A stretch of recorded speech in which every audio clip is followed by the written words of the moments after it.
From Ballin Studios and Wondery, I'm Mr. Ballin, and this is MrBallen's Medical Mysteries, where every week we will explore a new, baffling mystery originating from the one place we all can't escape, our own bodies. So if you like today's story, the next time the follow button is at your house, tell them you just got a brand new cute kitten, and if they want, they can go pet it. It's in the guest room. But don't tell them that your kitten is actually a rabid adult Bengal tiger.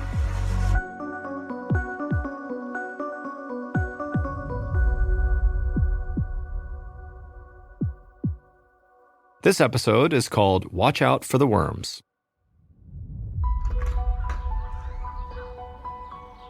One Wednesday morning in October of 2019, Tara Richardson gave her 5-year-old daughter Brielle a kiss on the forehead and then sent her out the front door of their house. Brielle's curly hair blew in the wind as she ran down the steps, and her oversized big girl backpack she'd insisted on buying bounced from shoulder to shoulder. Tara watched from the stoop as her daughter made her way to the bus stop in front of their house and then turned and waved goodbye to her mom with a big smile on her face. One of Tara's favorite things about her daughter was her enthusiasm for learning. Every morning, Brielle always jumped out of bed excited for the day ahead. Sometimes she was even up before Tara and her husband. They'd walk into the kitchen to find Brielle waiting, already dressed for school. Just a month ago, Brielle was even given a special award in her kindergarten class for upholding their school's motto, being responsible, respectful, and resourceful.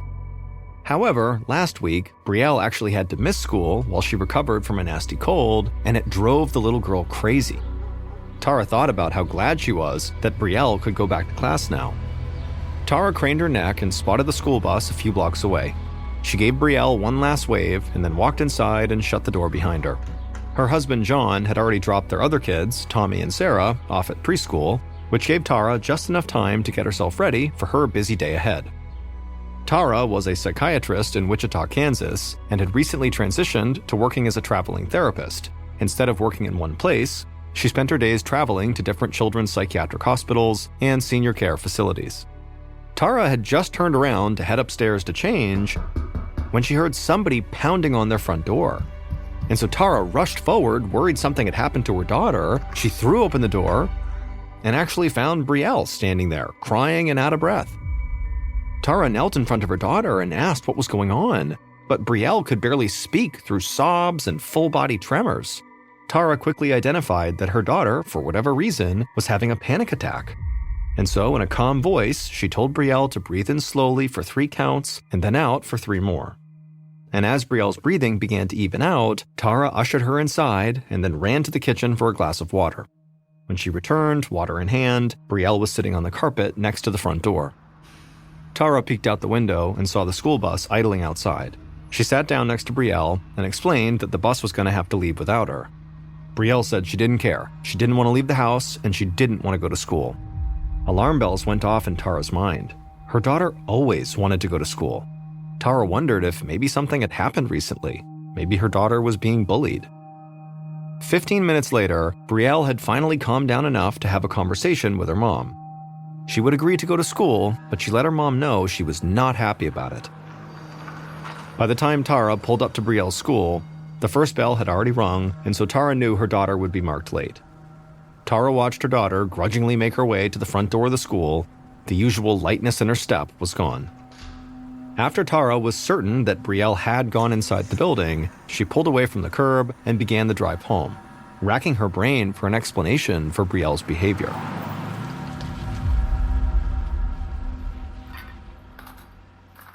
That evening, Tara set the table and called her family to the dining room for dinner. The day had been hectic, to say the least.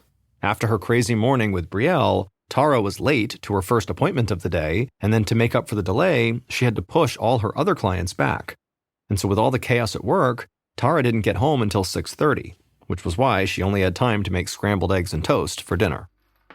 Just as Tara was placing the serving dishes in the middle of the table, John appeared with the kids trailing right behind him. They took their usual seats, the littlest in his high chair and Sarah and Brielle on either side of their mother.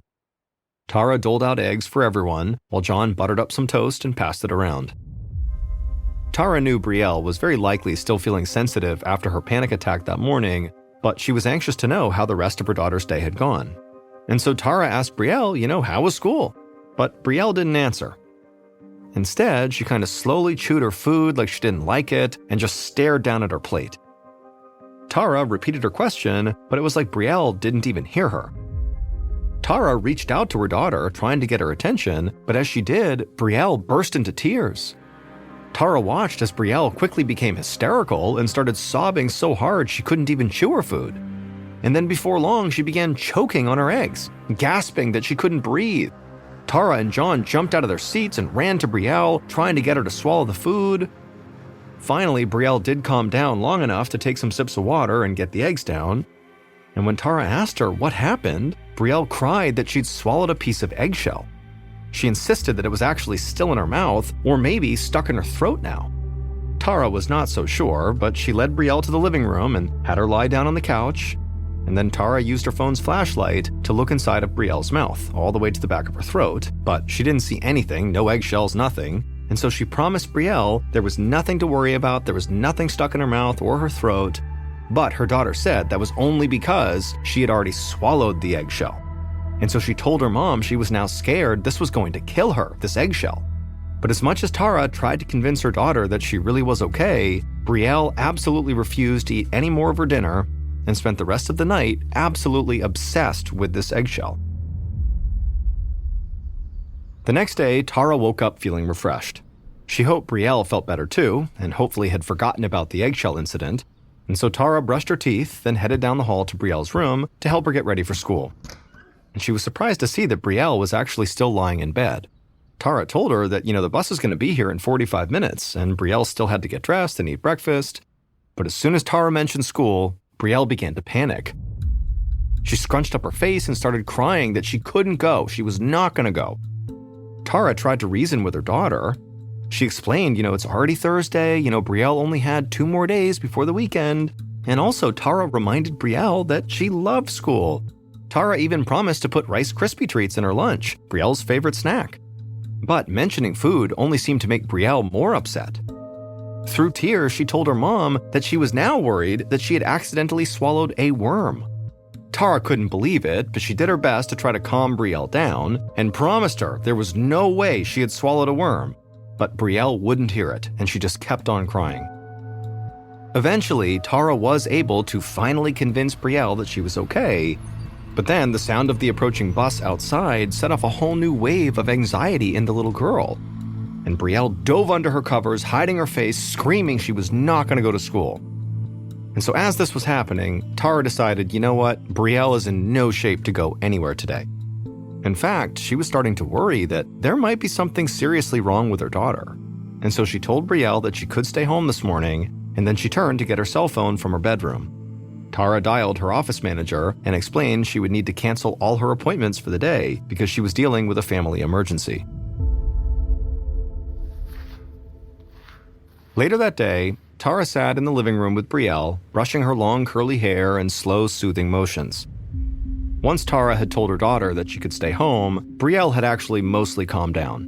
It still had taken most of the morning for the little girl to start acting like herself again, but Tara was just happy that Brielle was not focused on, eating worms or eggshells anymore. But as Tara continued to brush her daughter's hair, Brielle began to fidget and shake her head from side to side. Tara asked her to sit still and tried brushing her hair again, but it was hopeless. The little girl kept craning her neck, trying to look at her hair, and then she just kept on shaking her head from side to side, trying to get her mom to stop brushing.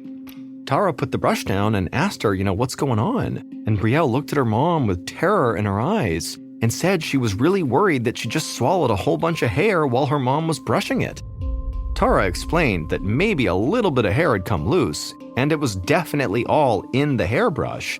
Tara even showed Brielle the brush. But her daughter insisted there was more hair that Tara had not seen, and that was the hair she had swallowed. At this point, Tara knew the best thing she could do for Brielle was to actually show her that she was okay. So she grabbed her phone's flashlight and once again peered inside her daughter's mouth, and as she did, she told Brielle there was no hair, there was nothing in there. But her daughter just shook her head in disbelief.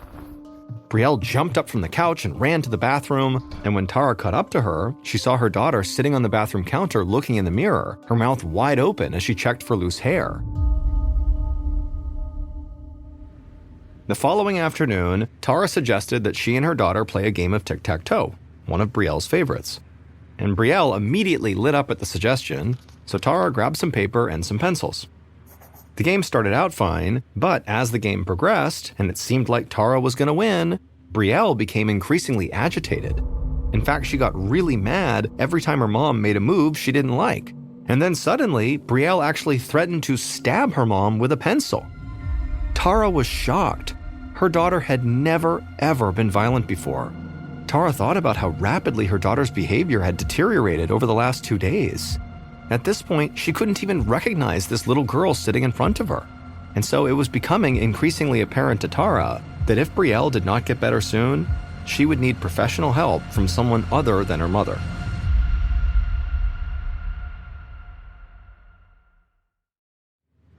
The next evening on Saturday night, Tara was sitting at the kitchen table, and on the table was a peanut butter and jelly sandwich that Tara had left out on purpose.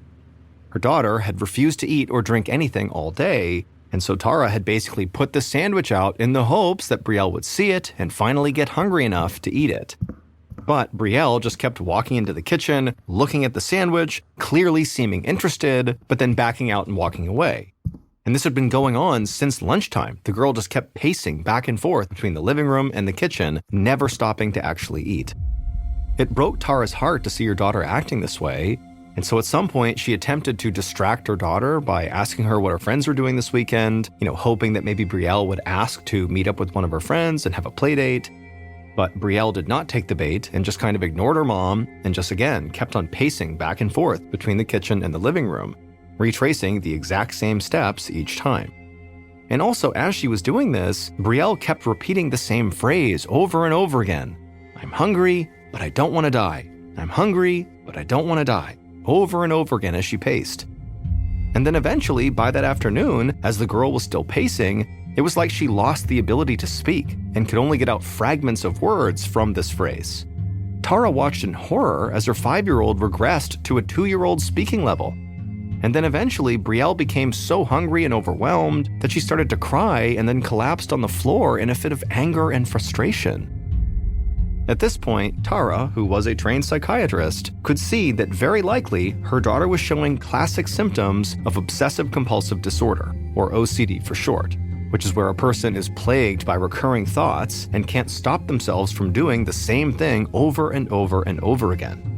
But Tara was thinking, this is happening way too rapidly. Tara knew that OCD developed gradually, and whatever was going on with Brielle had basically hit all at once. In just 2 days, Brielle had gone from healthy and happy to starving herself to the point of collapsing on the ground. Although Tara was a doctor herself, she knew she needed more help. A few minutes later, Tara paced around the kitchen, phone to her ear, as she explained what was going on with her daughter to the on-call pediatrician at the local hospital. And after asking Tara dozens of questions, this doctor suggested that Tara follow up with a neurologist. Tara was very familiar with the medical system, being a doctor herself, and knew it could take months for Brielle to get an appointment with a neurologist. Tara was totally exasperated, and she explained to this doctor that no, that would not work. Brielle wasn't eating or drinking anything. She needed help right now. 40 minutes later, Tara sat in an exam room at the Wichita ER, her hand clasping her daughter's. After what felt like forever, the emergency room physician strolled breezily into Brielle's room.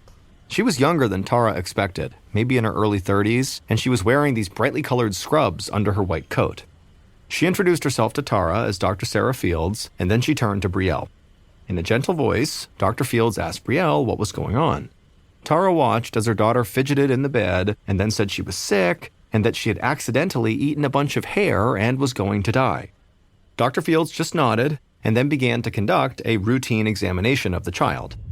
After reviewing Brielle's symptoms and kind of taking some notes for a second, Dr. Fields looked at Tara and told her that she didn't think there was anything seriously wrong with Brielle. From what Dr. Fields could tell, she thought Brielle might have a urinary tract infection. Sometimes UTIs can be linked to behavioral changes like aggression, paranoia, and anxiety, all of which Brielle seemed to be experiencing.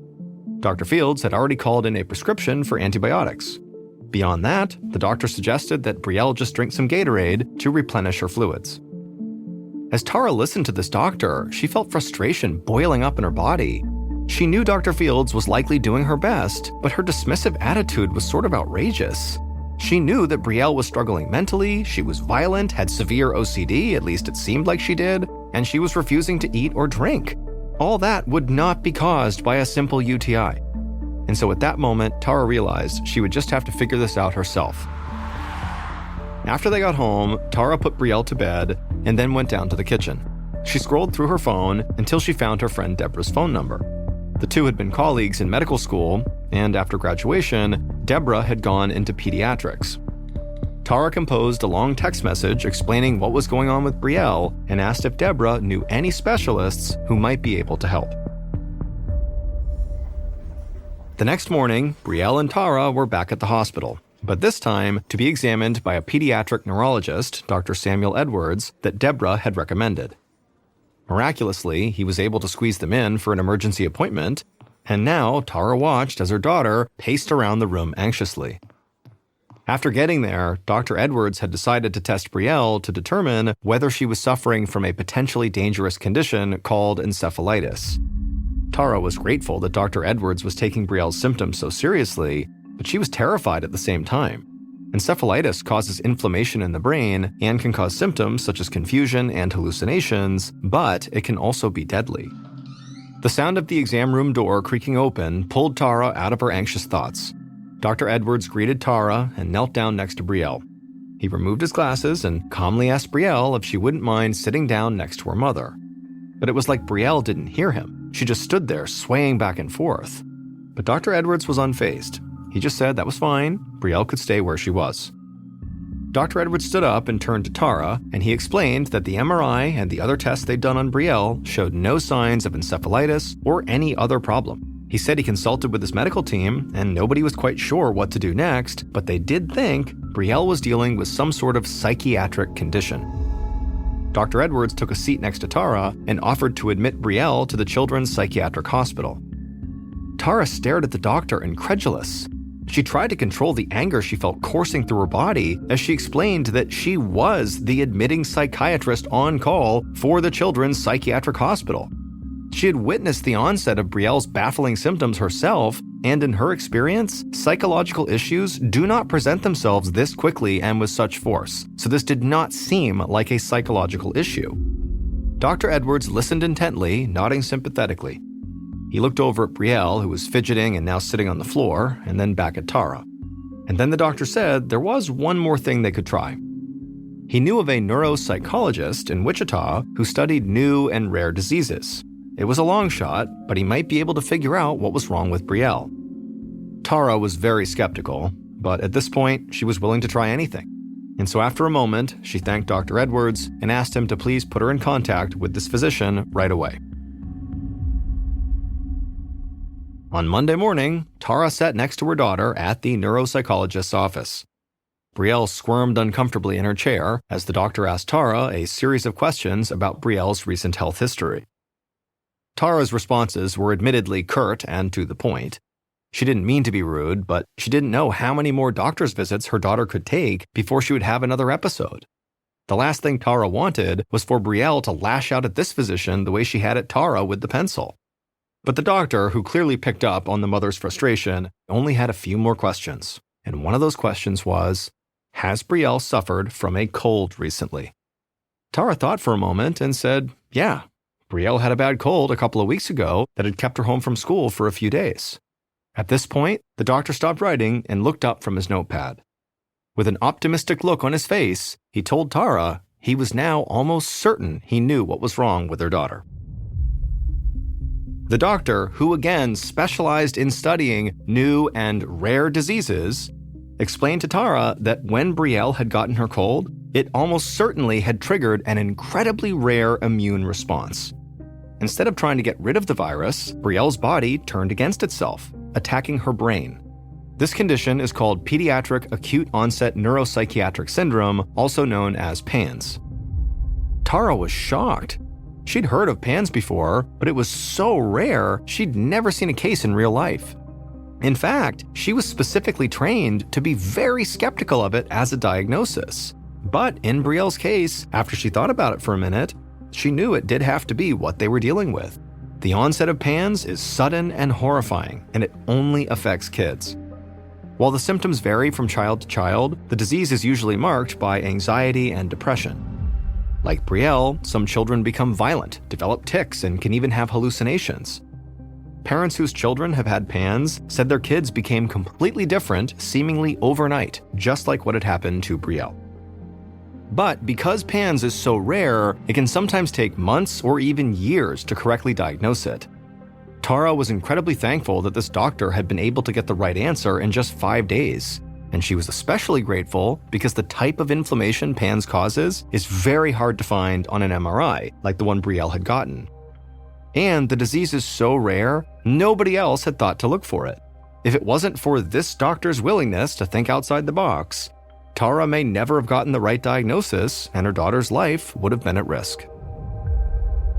Although Brielle was quickly diagnosed, she was not able to get the treatment she needed in Kansas. There was only one doctor in the state who treated PANS, and he couldn't see Brielle right away. Brielle's family ended up finding a specialist in Arizona who prescribed ibuprofen and steroids to treat the inflammation in her brain. And so even though Brielle's treatment began quickly, within a couple of weeks of showing symptoms, it still took 3 months to recover. In the wake of Brielle's battle with PANS, the Richardson family traveled to Topeka, Kansas to lobby the Kansas legislature to provide better care for children with PANS. Thanks to Tara and Brielle, Kansas did pass new PANS legislation in 2022 that provides medical coverage for children affected by this terrifying and rare disease. In 2013, a young woman named Melissa finally moved out of her mother's house and got her own place across town. For the first few months she was living there, she never noticed anything strange. But about 3 months into living there, things started to get a little bit weird. It started with a whole bunch of hang-up calls where someone from different numbers would call, she'd answer, and she could hear them breathing, but they weren't saying anything. And then she started getting these huge bouquets of flowers delivered to her front step, but they were delivered from anonymous. Then after that, she started noticing things in her kitchen and her living room were going missing.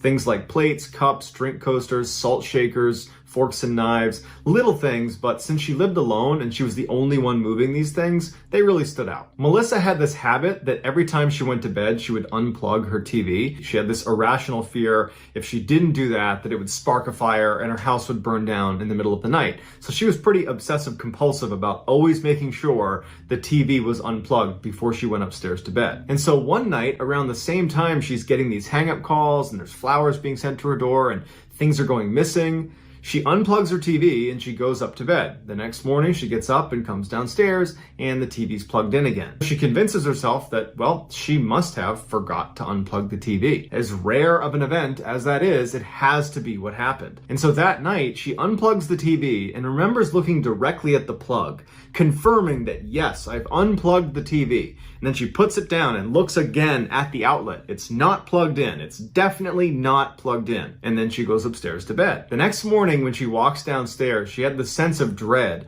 that when she turned the corner, because her TV was right at the bottom of the stairs, that when she turned the corner, it would be plugged in again and her worst nightmare would come true, that something is happening on my first floor when I'm asleep at night. And as she comes down the stairs and turns the corner, what does she see? The TV is plugged in again. She's horrified, but has no idea what to do. It's not some malicious act. And she's telling herself, well, maybe I forgot again, but then she's like, no, I remember last night staring at the plug. I definitely unplugged it. And so she flies around her first floor to make sure, one, everything is locked, but two, no one else is in here. And when she's satisfied that, yup, it's empty down here, and two, everything is locked, she sits there thinking, well, now what do I do? Do I call the police and say, someone's plugging in my TV? She can't do anything. And it was at this point that Melissa developed a very real fear of her first floor. And she began going to bed so early at night because she could not be on that floor when it started to get dark. And so imagine living alone, being afraid of going down to your first floor, how scary it would be at night when you're laying in bed, your door's shut, and any noise you hear in the house, you're gonna attribute to your first floor. And so Melissa was living this absolutely wretched life where she's scared of everything outside of her bedroom. And so with that as context, Melissa goes to bed one night super early, probably like 3 o'clock. The sun's not even down yet, but she's upstairs. But eventually it does get dark outside and she still has not fallen asleep. And so she sits up in bed and she turns on the TV. And right away, the channels on the screen start to change. And she's thinking, oh, I must be laying on the remote. But then she remembers the remote's in my hand. And so she's looking at the remote, and then she's looking at the TV. She's not touching her remote.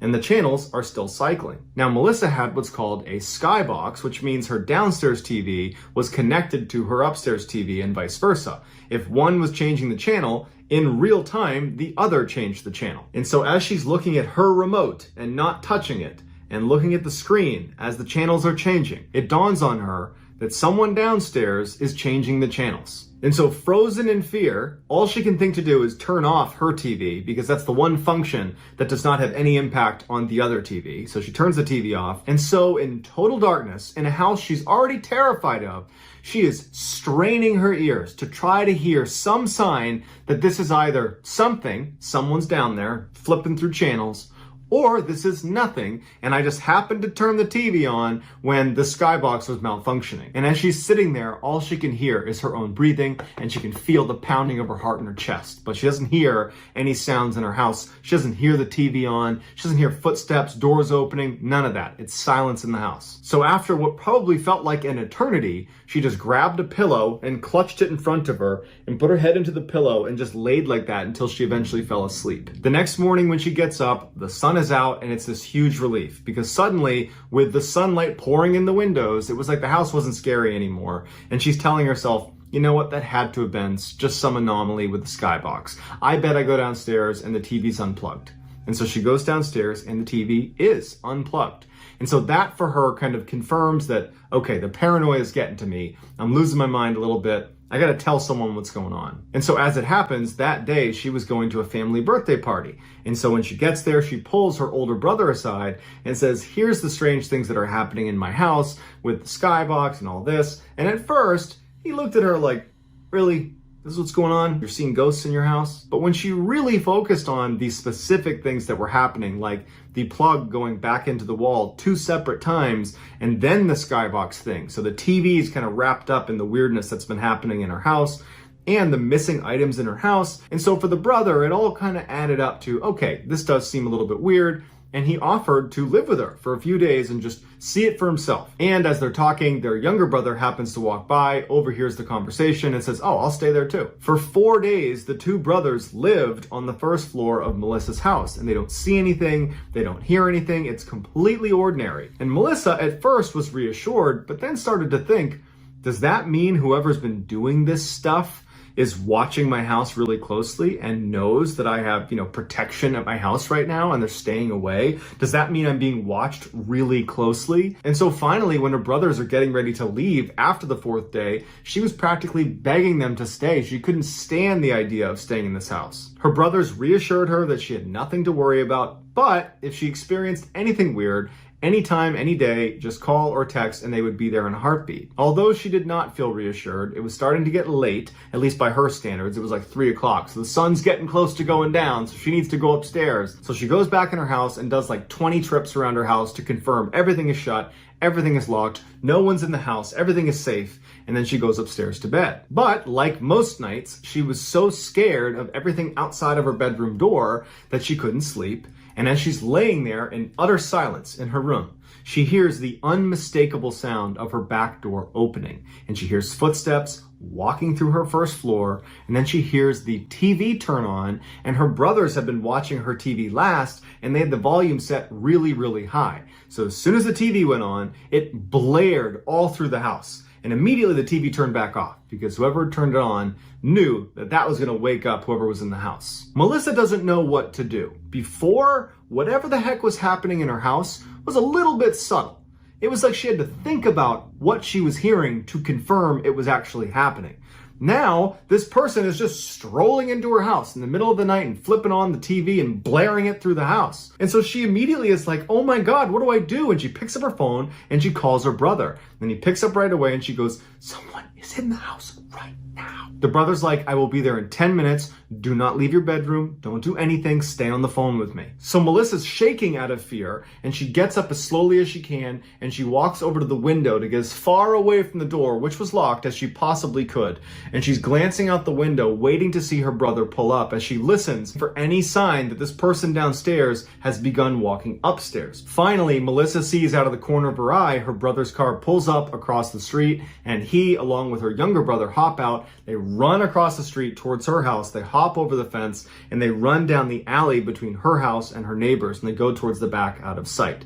She's still on the phone with him, and she's saying, "Do you see him? Do you see him? Do you see him? Do you see him?" And he says, "Hold on." He goes to the back of the house where he knows you can look in and basically see the whole first floor. And as soon as he gets to that spot where she's expecting him to give her a report, and he pauses, there's silence on the phone, and she goes, "What do you see?" And he says, "Okay, yep, there is someone in your living room right now. I'm going to hang up and call the police, and I'm going to call you right back." Now, Melissa knew what she heard was very real to her, but to have it confirmed by her brother right now took this to a whole nother level of fear. Now she's legitimately fearing for her life. There is a person, an intruder in my house right now, confirmed. They are right downstairs, and they've been coming into my house probably for weeks. And so her brother hangs up the phone and begins calling the police. Meanwhile, Melissa is just standing in this room, horrified, as she listens to a stranger walk around the first floor of her house. But because she was hearing the footsteps clearly downstairs, she decided she would just walk over to her door and look through the keyhole, which was oversized on her door. And if you look through it and over to the left, you'd actually look downstairs to the first floor. You'd only see a sliver of the first floor. And so very carefully, she walks her way over to the door. And as she kneels down to look through the keyhole, her phone rings. It was in her pocket, and it wasn't on silent. It was on loud, and it was her brother calling back. And she kind of fumbles for her phone. She drops it on the ground. It's still ringing, and she finally silences it. And then reflexively, she pokes her head back and looks through the keyhole, and standing at the bottom of the stairs looking up at her is a man with a hat pulled over his eyes who's clearly heard the sound, and he begins walking up the stairs. She's falling over backwards, screaming at the top of her lungs to get her brothers inside. She hears them come charging inside. She hears this epic struggle on the stairs, and she hears this person who's in her house, because it was a voice she didn't recognize, screaming, "I'm sorry, I'm sorry, I'm sorry." And then it's quiet. And so she opens that door because she wants to help if she can. And she looks and she sees her brothers have this man pinned on the stairs. He's not moving. And she sees her younger brother is holding something. And he holds it up to her and he just shakes his head. And it's a frickin' knife. And then she puts it together that the stranger in her house was carrying this knife. And before she can even take that information in, the older brother takes the hat off of this guy, and it's their mother's ex-boyfriend from 10 years ago. The same one they all believed had an inappropriate attraction to Melissa. Police show up and take him away, and he quickly admitted to sneaking into her house for months. They don't know how he got in, and he would never tell them, but he admitted that, yep, I was breaking in almost every single night. But he never gave a good reason why. He just started doing it. Police cited mental illness as the likely culprit for why he was doing it, and the family believed this could be something more sinister, but either way, he was given 3 years in jail, and the family, once again, cut all ties with him.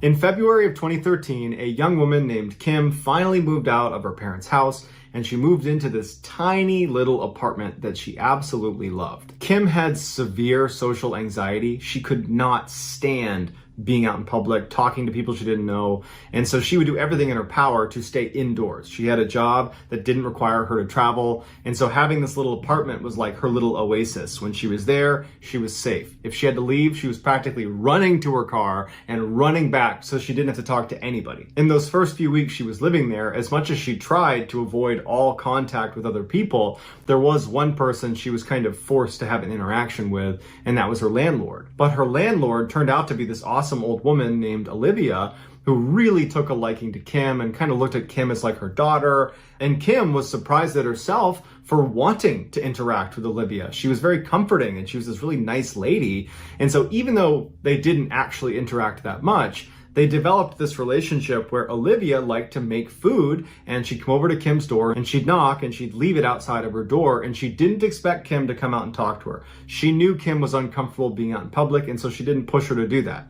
Instead, she just expected her to eat some nice food, and whenever Kim was done eating, to put her dishes back outside the door, and Olivia would take it up and she would go clean it, and that was that. And so Kim really grew to love Olivia and was very happy to have her there. It was like she made her feel safe. 2 months after moving into this tiny little new apartment, Kim started taking a new medication for her anxiety. Now, historically, she had taken a whole bunch of different medications and knew when you start a new one, it's not uncommon to have a whole bunch of side effects that you're just not used to, and they're kind of awful, and you need some time to get used to them. So at the same time she's taking this new medication, she starts to notice that she's forgetting things. Things in her apartment are being put in places she does not remember putting them. And things are going missing and she can't remember where she put them. And so even though she was expecting side effects from this new drug, she was really frustrated with the memory loss. She also noticed this medication made her exceptionally drowsy to the point where most days she had to take a nap for 2 or 3 hours in the middle of the day just to get through the day. Because Kim had such intense anxiety about being out in public, she did not want to go to the doctors to get a different prescription or to even talk to the doctor about, is this normal? Because that doctor's visit would necessitate a whole bunch of interactions with people she doesn't want to interact with. And so she decided, you know what? I'm just going to take my medication. I'm going to let myself adjust to this new normal and everything will be just fine. During the time period that she's experiencing all these side effects that she is attributing to her new medication, she got a delivery from Olivia. It was a Greek salad that she knew Kim loved, and Kim's psyched about this Greek salad. She brings it in her apartment and she decides, you know what I'm going to do? I'm going to have a nice day to myself. I'm going to go in my bedroom. I'm going to turn on Netflix and I'm going to eat this salad in bed. It's going to be awesome. And so she's sitting in bed, she's eating her salad, she's watching Portlandia, and then she falls asleep right in the middle. Like as she's eating her salad, she's falling asleep. She's so tired. When she woke up, she's like, wow, I've never fallen asleep that hard and that fast before. And she's literally still got the fork in her hand from eating her salad. And then she notices on the other side of the bed, the left side of the bed, the sheets are all disturbed, like someone has been laying there. And Kim always sleeps on the right side of the bed. It was almost like a compulsion for Kim that she could never sleep on the left side, like it was bad luck. And she reaches her hand out and she feels that side of the bed where it's been disturbed and it's still warm. And so she quickly thinks to herself, well, I guess I must have rolled over and laid on that side of the bed and then rolled back to this side, just miraculously right back in the same position I was in with the salad fork still in hand. And that's when it kind of clicks in her head, like, that's not possible. That's not possible. So what does that mean? Does that mean someone's in my apartment right now? And so she leaps out of bed, she gets her phone, she enters 911 and she's ready to dial it, and she flips on all the lights in her apartment, she's running around and there's no one in her apartment. The apartment's still locked, everything is normal. And so she puts her phone away and her heart's still racing. She's very stressed out about what's just occurred. Because in her mind, in the back of her mind anyways, she knows she didn't roll over. That didn't happen. This is when Kim began to wonder, are all these strange happenings in my apartment connected to what just happened now? Because this incident right here does not feel medication side effect driven. And so all of a sudden she's looking at the other weird things in her apartment, like the missing toothbrush and the missing shoes and things getting moved around, as suddenly connected. And it dawns on her that maybe she's been blind to something else happening. Maybe someone is breaking into my apartment. So for the next couple of days, Kim watched her apartment like a hawk to see if there was any indication of somebody breaking into her apartment at any point. And there was nothing. She always locked the door. She always kept the windows shut. The only thing that stood out to her was when she woke up in the mornings, her bedroom had a very distinctive smell to it. It wasn't her smell, and it wasn't a smell she was used to. It was like another person's smell, and it really freaked her out. She decided it's time to tell my parents. And so when she tells her parents and she's describing out loud what's been going on in her apartment, it's the first time she's hearing herself say this stuff out loud. And it sounds way more creepy and way more scary than it did in her own head. And so as she's telling them, she's becoming scared to go back to her apartment. And her dad picks up on that and says, hey, I'll go back with you. We'll look around your apartment and we'll make sure it's safe and secure. And then on the way out, we'll check in with your landlady and we'll let her know what's going on. So she's brought in and everything's going to be fine. They go back to her apartment, they go inside, and when they walk in, everything looks normal. They kind of do a walk through the apartment, looks normal.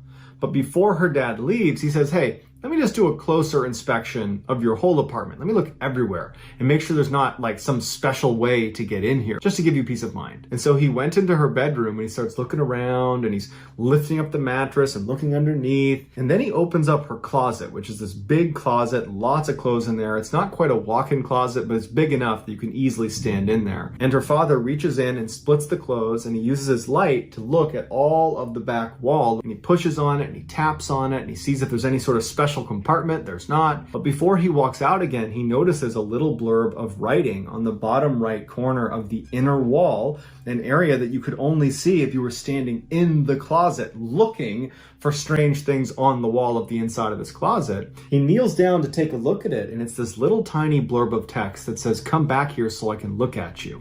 And the only way you could write it is if you were laying down in this tiny little corner facing the exit of the closet. And that's when her father looks at the bottom of the closet, and one of the slats on the closet door was missing. And so in theory, if you were someone that was writing this message, you'd be laying down where your eyes would be looking through that slat right at her bed. Her father put it together and he stood up. He walked out to his daughter and he said, "Come over here." He showed her what's in her closet and he said, "Did you write that?" And she goes, "No." And he goes, "All right, it's time to leave." They walk outside, they go to his truck, and he calls the police and he says, "Someone's breaking into my daughter's apartment." Police show up, and using CCTV footage, they capture a grown man regularly going into Kim's apartment in the middle of the night, and he clearly has a key. It would turn out to be Olivia's grown adult son named Henry, who lived with her, who apparently, as soon as he saw Kim for the first time, he fell madly in love with her and became very obsessed with her, and he developed this fake relationship in his mind where he believed he and Kim were dating, even though Kim didn't even know Henry existed. She didn't even know he was living with Olivia. She had never seen him before. During questioning, Henry said what he did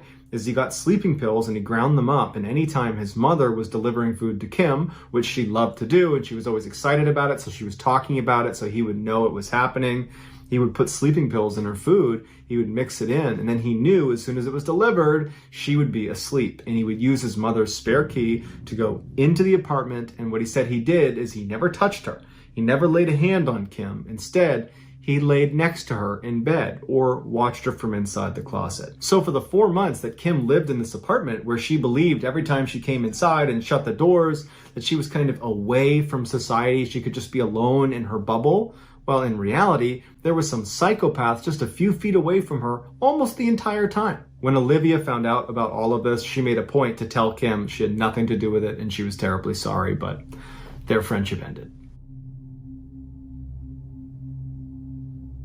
On October 17th, 1941, 73-year-old Philip Peters was supposed to join his friends for dinner, but he never showed up. His neighbors knew Phil was living alone at the time because his wife had recently fallen and broken her hip and was in the hospital. And so they were worried about Phil being on his own, and they thought, you know what, let's just be sure, let's call the police and have them go over and check on him. When the police arrived at his house, they knocked on the door, no answer. They tried the door handle, it was locked. They tried the other door, that was locked too. They looked in the windows, it was all dark, and they had to get another neighbor who had a key to open the door for them.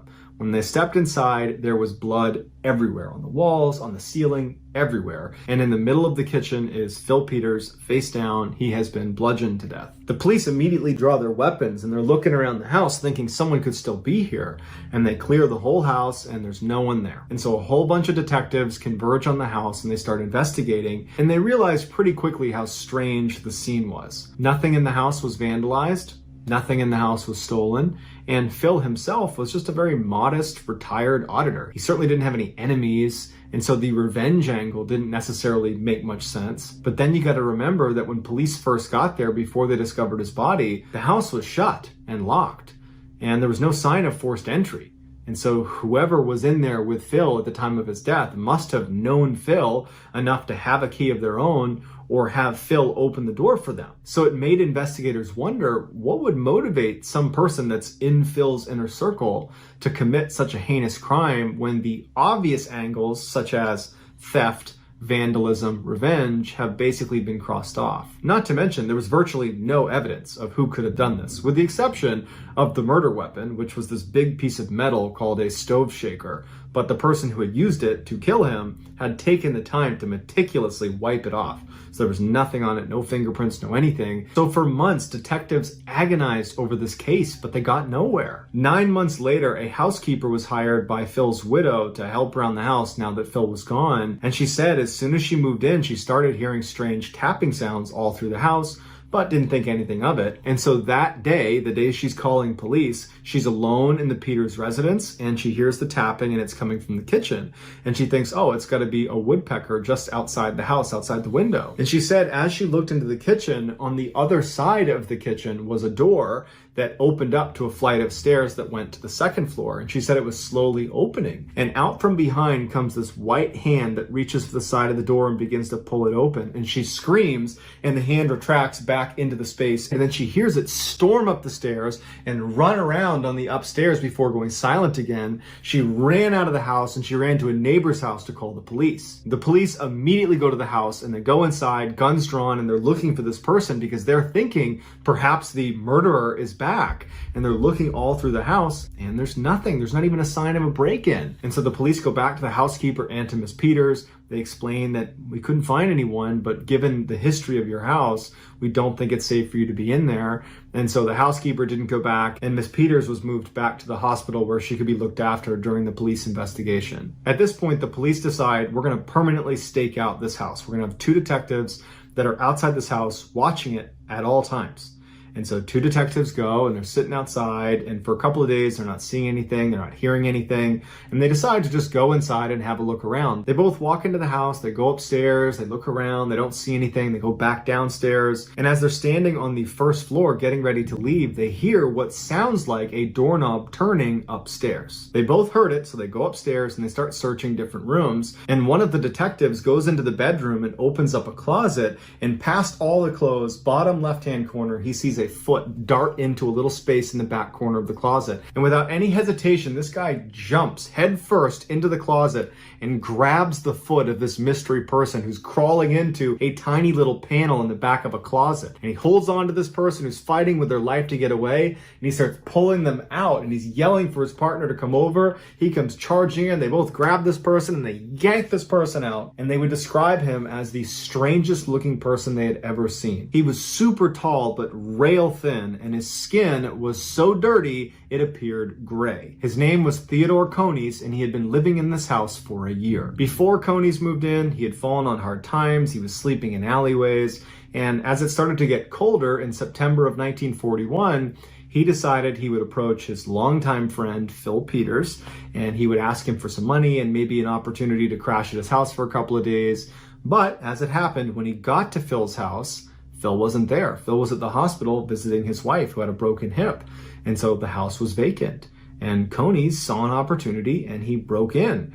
And at first his plan was just to steal food, get warmed up a little bit, and then leave. But he noticed when he was looking through the house for things to take that in the back of one of these closets was a panel that led to this tiny little almost secret attic space that wasn't being used for anything because it was impossibly small. You'd have to be incredibly skinny just to get through the little square opening that would bring you into this little space. And then once you got in, you could only get in by slithering head first in. You couldn't stand up. You had to be laying the entire time. You couldn't extend your legs all the way if you're a full-grown adult. So you're kind of tucked up in almost like a pseudo-fetal position. But Conies saw this as a huge upgrade from living on the streets, and he decided that this is where he's going to live for the winter. And so he went around the house gathering supplies between blankets and food and water, and he filled his tiny little space. And then he went back downstairs and he locked the front door again, made sure everything looked the way it was when he showed up.